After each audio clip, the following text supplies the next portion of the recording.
So today I'll be making native soup for my customer, and I decided to do a video of how I made this native soup.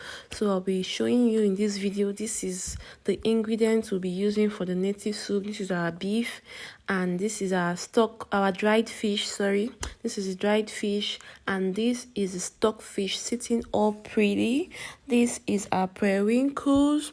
This is the pomo or the kanda. This is the fresh prawn. This is our thickener. This is our crayfish. This is our pepper and onion mixed. This is our seasoning cubes. This is the palm oil, the red oil, and our uziza leaf. So these are the ingredients we'll be using to make this native soup. Mind you, this is not fisherman soup. This is just native soup. Okay, so first of all, in a pot, you go in with your beef.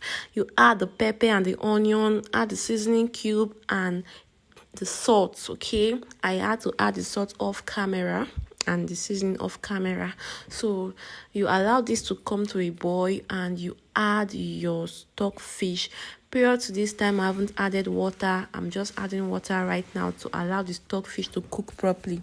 Okay, so you go in with your kanda when the stock fish is properly cooked, because this is not a very strong one like that, so we don't want to overcook anything here. So then you cover and allow it to come to a boil, and once it comes to a boil, this is the point where you'll be adding the dried fish. You add the dried fish. Okay, so after the strong proteins have been cooked, you add the soft proteins. You don't want it to get too soft. All right, so after that, I'll be adding some palm oil.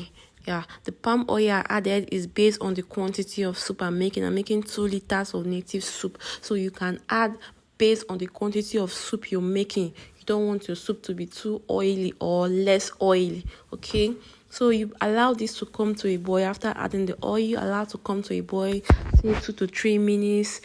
Then you add your water. Okay, the water also is based on the quantity of soup you're making. You need to know the normal amount of water to add based on the size of soup you're making. So you allow this to come to a boil again, and then you add the thickener. This is the thickener I'm using. I have to add water to it. I normally mix it with water before pouring it into the soup, okay, to prevent it from being sticky.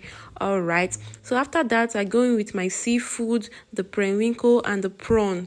All right, this is coming now because you don't want it to be overcooked. This is coming to